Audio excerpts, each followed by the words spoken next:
पूरे के पूरे बेकार हो जाएंगे, आपके अटेम्प्ट बच जाएंगे। आप कैसे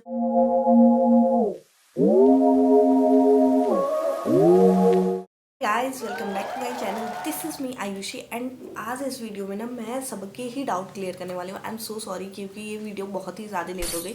इससे पहले मैं सभी टॉपिक पे वीडियो बना रही थी और मैं इसको नेगलेक्ट कर रही थी। आई एम सो सॉरी अगर जिन्होंने भी रिक्वेस्ट की थी। तो अब आज मुझसे एक सब्सक्राइबर ने मेरे पास मैसेज किया था, तो मुझे लगा कि हाँ, इस पर वीडियो बनानी चाहिए। सबसे पहले मैं बता दूँ ना, ये वीडियो होने वाली है बोथ ग्रुप के प्रिपरेशन के लिए। इसमें मैं आपको ये भी बताऊँगी कि आपको बोथ ग्रुप के लिए जाना है, चाहिए या ना चाहिए। आई नो बोथ ग्रुप के जाने से पहले ना हमारे माइंड में बहुत सारे ही थॉट चलते हैं कि यार जाए या नहीं जाए। अगर हमारा अटेम्प्ट लग गया बोथ ग्रुप में और वो दोनों ही ग्रुप में लग गया, दोनों ही ग्रुप फिर हमारे ख़राब हो जाएंगे, पूरे बेकार हो जाएंगे। महीने के लिए हमें प्रिपरेशन करनी पड़ेगी। तो इसके लिए मैं ये वीडियो बना रही हूँ, ये सबके लिए हेल्पफुल रहेगा। मैं भी जब बोथ ग्रुप के लिए अपेयर करने वाली थी, देयर इज़ नो वन जो मुझे सजेस्ट करे कि कैसे पढ़ना है, क्या पढ़ना है और कैसे तुम पढ़ाई करोगी, तुम्हें बोथ ग्रुप के लिए जाना भी चाहिए या नहीं। तो ये बहुत ही आपके लिए हेल्पफुल रहेगा। आपके अटैम्प्ट बच सकते हैं इससे। शायद मेरे जो आपके अटैम्प्ट बच से पढ़ोगे, मैं इसमें ये वीडियो में पूरा क्लियर करूँगी। तो अगर आपको ये वीडियो आगे तक देखनी है तो प्लीज़ लास्ट तक देख के जाना, क्योंकि इसमें मैं 1 बाय 1 सब कुछ ही बताऊँगी, ठीक है। एंड अगर आपको स्पीड से कोई प्रॉब्लम हो तो आप 2x पे भी करके देख सकते हो। वैसे तो मुझे लगता है मैं एनफ फास्ट इतना बोलती हूँ, ठीक है। तो अब स्टार्ट करते हैं। सबसे पहले, इससे पहले मैं एक और बात बता दूँ, आपको जो छोटा से छोटा भी डाउट हो ना, आप मुझे इंस्टाग्राम या टेलीग्राम कहीं भी मैसेज करके ओपनली पूछ सकते हो। स्किल ट्रेनिंग या फिर क्लासेस लेने से रिलेटेड, या फिर आपको नेक्स्ट किसी भी टॉपिक पे वीडियो चाहिए, आप मुझे कमेंट कर देना, मैं आपको ईजिली बता दूँगी, ठीक है। अब वीडियो बता दूँ बोथ ग्रुप के लिए जाना किसको चाहिए। अगर आप बोथ ग्रुप के लिए जा रहे हो ना, प्लीज़ आपको सबसे पहला जो प्रायोरिटी होगी ना आपकी, कि आप मेंटली स्ट्रांग हो। एज लाइक सीए वालों की तरह हमारे पेपर अल्टरनेट डेज पे नहीं होते, उनके अल्टरनेट डेज पे होते हैं, बट हमारे 1 बाय 1 ही सारे पेपर्स होते हैं। तो हमें उस हिसाब से प्रिपरेशन करके आपको मेंटली इतना स्ट्रांग होना पड़ेगा ना, कि आज आप लॉ का एग्ज़ाम लेके आ रहे हो 5 बजे और नेक्स्ट डे आपका 2 बजे से अगेन OMSM का एग्ज़ाम है। तो इस हिसाब से आपको मेंटली बहुत ही ज़्यादा स्ट्रांग होना पड़ेगा कि हाँ, मैं इतना एनफ हूँ कि मैं इतने घंटे में अब नेक्स्ट OMSM की प्रिपरेशन कर सकता हूँ, ठीक है। दूसरा जो आपकी नीड होगी ना, वो होगा आपका फाउंडेशन का जो बेसिस होगा, वो काफ़ी स्ट्रांग होना चाहिए। क्योंकि जब हम इंटरमीडिएट में जाते हैं ना, तो उस पर ज़्यादा सी चीज़ें ना कैरी फॉरवर्ड होकर फाउंडेशन की आती हैं। वो आप लॉ का ले लो या फाइनेंशियल अकाउंटिंग का ले लो, इन दोनों में ना आधी से ज़्यादा चीज़ें ना आप इंटरमीडिएट में दोगे ना, तो फाउंडेशन के ही कैरी फॉरवर्ड है, जो आपको 28 मार्क्स तक दिला सकती हैं इंटरमीडिएट में। तो वो बेसिस आपका सबसे ज़्यादा स्ट्रॉन्ग होना चाहिए। थर्ड, प्लीज़ आप पैनिक नहीं करो। ये ऐसा ना हो कि आप 2 क्वेश्चन आगे मतलब लॉ का पेपर ख़राब चला गया तो आप पैनिक करके अब OMSM का भी ख़राब, ऐसे आपका लाइन से सारा पेपर ख़राब जा रहा है। तो पैनिक करना, थोड़ा मोटिवेटेड रहना पड़ेगा कि अगर आप बोथ ग्रुप के लिए देने जा रहे हो, क्योंकि ये बहुत ज़्यादा इंपॉर्टेंट है। अगर आप एक पेपर में पैनिक कर गए, दैट्स मीन आपके 8 पेपर ख़राब जाएंगे एंड रिजल्ट तो उसके बाद बुरा जो आएगा वो आएगा। एंड एट लास्ट जो मैं ये बात बोलूँगी ना, आपका ये एम हो ना कि हाँ, मैं बोथ ग्रुप दे रहा हूँ, मैं क्लियर कर ही लूँगा।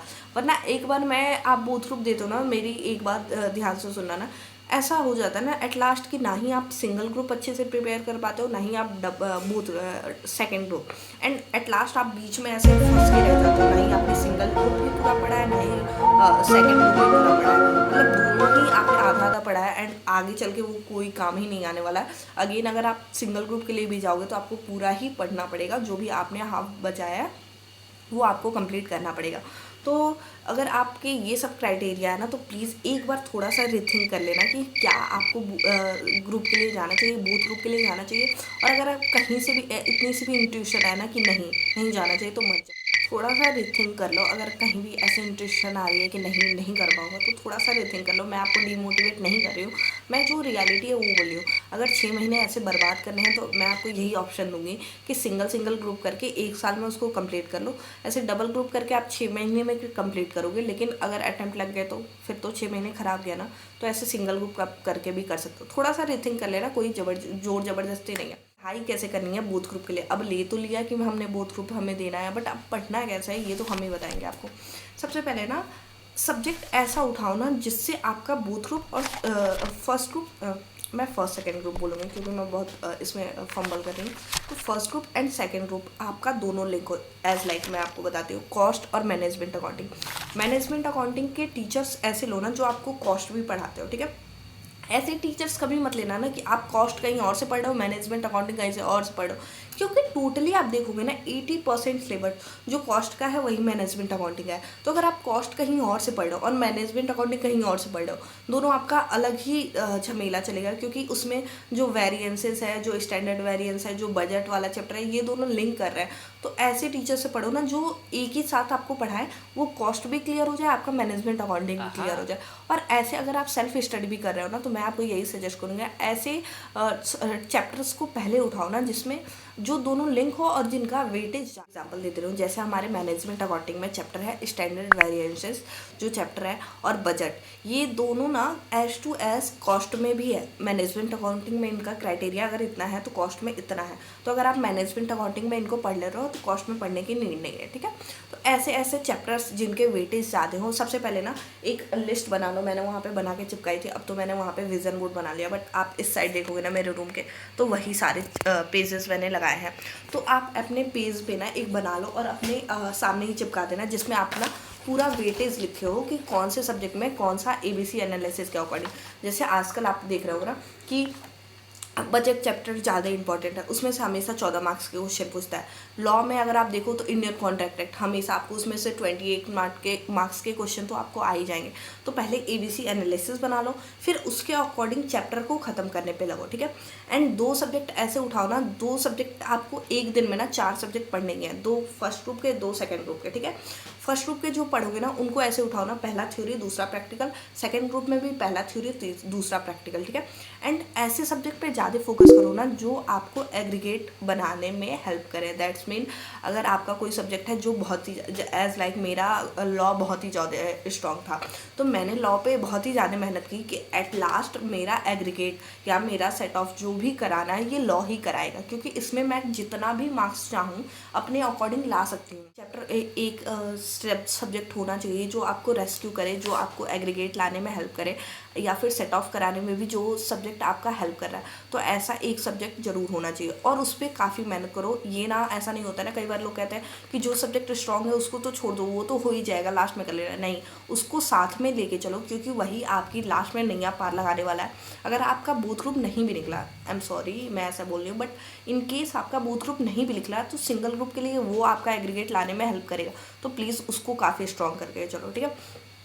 इतनी बातें बता दी। चौथा मैं बताऊंगी ना, अगर आप बूथ ग्रुप के लिए जा रहे हो ना, मैंने सबसे अच्छी जो काम की थी, जो अब मेरे लिए काफ़ी बेनिफिट रही है, वो था शॉर्ट नोट्स बनाना। मैंने सारे ही सब्जेक्ट में मेरे, अगर आप प्रीवियस वीडियो देखोगे ना तो उसमें मैंने यही एक सजेशन दिया कि please short notes banana start कर दो। साथ साथ आप ना फार्मूला बुक, शॉर्ट नोट्स और फार्मूला बुक, इन दोनों का सजेशन मैंने स्टार्टिंग से ही दिया है। शॉर्ट नोट्स कब हेल्प करेगा, जैसे आप लॉ का चैप्टर ले लो, लॉ में ऑडिटर में अगर क्वालिफिकेशन ऑफ ऑडिटर अगर पूछ रहा है, या डिस्क्वालिफिकेशन डायरेक्टर का कुछ भी पूछ रहा है, उसको 7-8 पॉइंट में समराइज करने का ट्राई करो, ताकि अगर आपके पास सिर्फ अब 2 बजे से 5 बजे आप घर पे आए, अगले दिन 2 बजे से आपका एग्ज़ाम है, इस बीच में जितने भी घंटे बचे इसमें ही आपको पूरा रिवीजन करके नेक्स्ट एग्ज़ाम देना है। तो एटलीस्ट वो इतना तो वैल्यूएबल हो ना कि अगर आप सिर्फ एक हेडिंग पढ़ रहे हो ना लास्ट में, तो वो आपको याद रहे और आप एग्ज़ाम में जाके लिखने के लिए आप उतने कैपेबल हो, ठीक है। तो प्लीज़ शॉर्ट नोट्स बनाओ, खासकर ऐसे थ्योरी वाले सब्जेक्ट के लिए तो प्लीज़ शॉर्ट नोट्स ज़रूर प्रेफर करो और ज़रूर बनाओ, ठीक है। फार्मूला बुक मैं किन सब्जेक्ट के लिए प्रेफर करती थी ना, मैंने ना कॉस्ट के लिए, OMSM के लिए, MA के लिए, और ना ये FMBDA के लिए ना मैंने फार्मूला बुक बना लिए थे। दैट्स मीन अगर आप FM में देखोगे ना तो फार्मूला ही फार्मूला है, आप भूल जाओगे। तो एग्ज़ाम से जाने से पहले ना सेंटर पे मेरे पास वो फार्मूला बुक इतनी छोटी सी डायरी थी और मैंने उसमें सारा ही लिख लिया था। वो काफ़ी फ़नी लगेगा आपको ये सुनने में, बट हाँ मैंने ऐसा किया था एंड वो काफ़ी ही ज़्यादा हेल्पफुल रहा, क्योंकि मैं ऐसे इंसान हूँ ना, लास्ट 2 अटैम्प्ट से ना मेरी यही प्रॉब्लम हो रही थी। मैं कॉस्ट में फार्मूला ही भूल जा रही थी कि यार इसमें क्या लिखना है, ये फार्मूला तो मैं भूल ही गई। कॉन्ट्रैक्ट कॉस्टिंग में जो नेट प्रॉफिट होता तो वो फार्मूला तो मैं भूल ही गई। एंड उस टाइम पे मेरी बहुत ही लगी पड़ी थी, तो उस टाइम पे बहुत ही हेल्पफुल रहा मेरे लिए फार्मूला बुक। तो मैं आपको यही सजेस्ट करूँगी, एक तो शॉर्ट नोट्स, दूसरा फार्मूला बुक, प्लीज़ ये दोनों मेंटेन करना स्टार्ट कर दो, ठीक है। अब एट लास्ट इन सारी चीज़ों के बाद ना आपको क्या करना है, मैं आपको वो क्लैरिटी दे देती हूँ। हर आप ना अगर सब्जेक्ट स्टार्ट करो, सबसे बड़ी चीज़ है ना कि इंस्टीट्यूट हमें सब प्रोवाइड करके ही दे रहा है।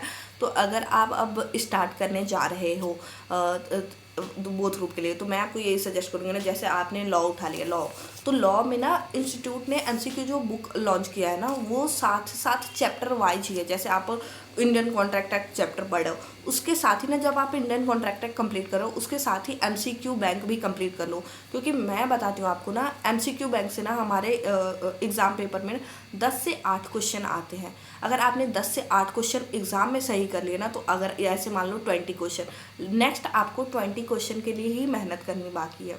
ठीक है, आपको अगर 40 मार्क्स लेके सिर्फ लॉ में पास होना है, तो आपको सिर्फ 20 क्वेश्चन के लिए ही थ्योरी में मेहनत करनी बाकी है। ठीक है, तो इस हिसाब से ना आप अपना एमसीक्यू बैंक अभी से स्टार्ट कर दो, अगर आप पढ़ाई स्टार्ट कर दी हो। एमसीक्यू बैंक में सबसे बड़ा बेनिफिट यही है कि चैप्टर वाइज दिए हुए हैं, तो आपको ऐसे ढूंढने की भी नहीं है कि इंडियन कॉन्ट्रैक्ट का यहाँ है, फिर दूसरे पेज पे फिर तीसरे, नहीं, ऐसे चैप्टर वाइज ही दिए हुए हैं। तो प्लीज़ मैं आपको यही सजेस्ट करूँगी, एमसीक्यू बैंक भी करना, उसी के साथ स्टार्ट कर देना। ठीक है, चौथा और एट लास्ट, अगर आपने ये सब कर भी लिया ना और इसको नहीं किया ना, तो आप बहुत ही बड़ी प्रॉब्लम में फंस जाओगे। रिवीजन, 2 रिवीजन बहुत ही ज़्यादा ज़रूरी है। एक तो आप पढ़ने के साथ ही हर संडे को एक ऐसा बनाओ ना कि मंडे टू सैटरडे मैं सिर्फ क्लासेस का पढ़ूंगा, बट संडे को आपको रिवीजन करना है। आपने जितना भी 8 सब्जेक्ट में जितना भी पढ़ा है, संडे को उसको बैठ के रिवीजन करो। क्योंकि ना एग्ज़ाम में ना जब आप 2 रिवीजन, ऐसे ये वाला रिवीजन लेके आप 3 रिवीजन हो जाओगे, बट एग्ज़ाम से पहले आपको 2 रिवीजन करना है, और एक साथ में करके आपको 3 रिवीजन, ऐसे 3 रिवीजन तो आपको करने मस्ट है अगर आप बोथ ग्रुप के लिए प्रिपेयर कर रहे हो। ऊपर से ऐसा नहीं होना चाहिए ना कि एग्ज़ाम के टाइम तक आपका सिलेबस अभी हुआ ही नहीं है। एग्ज़ाम से मैं आपको यही सजेस्ट करूँगी ना, जैसे अगर हमारा जून में एग्ज़ाम होता है, आप अप्रैल लास्ट तक आप अपना सिलेबस कंप्लीट कर लो, कैसे भी हो सके। एबीसी एनालिसिस के अकॉर्डिंग, या जहाँ से भी आपको सेल्फ कर रहे हो तो भी, या फिर आप कोचिंग से पढ़ रहे हो फिर भी, आप अप्रैल एंड तक अपना सिलेबस कंप्लीट करके ख़त्म करो। उसके बाद आपको सिर्फ रिवीजन पे जाना है। एंड रिवीजन ना आपके एग्ज़ाम में इतना हेल्पफुल होगा ना, क्योंकि एग्ज़ाम में आप जो नया पढ़ोगे ना, वो बिल्कुल भी नहीं आएगा। जो आप रिवीजन किए हो ना, वही याद आएगा और वही लिखना भी पड़ेगा, तो वो काफ़ी हेल्पफुल रहेगा। तो यही से कुछ टिप्स जो मैंने अप्लाई किए अपने बोथ ग्रुप में, और ये मेरे लिए काफ़ी हेल्पफुल है। खासकर मेरा रिवीजन और शॉर्ट नोट्स और फार्मूला बुक, ये तीनों तो मेरे एक रेस्क्यू कह लो ना, ये टाइप के थे मेरे, काफ़ी हेल्प किए। तो बस इतना ही। आप मुझे बताना आप कौन से ग्रुप के लिए प्रिपेयर कर रहे हो। सिंगल ग्रुप के लिए कर रहे हो तो उसके लिए भी मैं नेक्स्ट वीडियो में स्ट्रेटेजी लाऊंगी, या बोथ ग्रुप के लिए कर रहे हो तो भी मुझे बताना। एंड दिसंबर में आपने कौन से ग्रुप का एग्ज़ाम दिया था, मुझे ये कमेंट करके बताना। नेक्स्ट आपको किस टॉपिक पे वीडियो चाहिए, स्किल ट्रेनिंग से रिलेटेड। अगर आपको एट लास्ट कोई वीडियो चाहिए कि स्किल ट्रेनिंग, अब आपको कुछ भी नहीं समझ में आ रहा, दीदी एक बार कुछ एक कंप्लीट इन्फॉर्मेशन दे दो, तो मैं सोच रही हूँ इसके बाद एक वीडियो लेके आने के लिए, तो वो भी मुझे बताना। आई होप ये वीडियो आपके लिए काफ़ी हेल्पफुल रही हो। तो please like, share and subscribe, and दूसरों को भी शेयर करना, ताकि उनको पता चले कि कैसे बोथ ग्रुप के लिए प्रिपेयर करना है। थैंक यू फॉर वॉचिंग, बस इतना ही, बाय।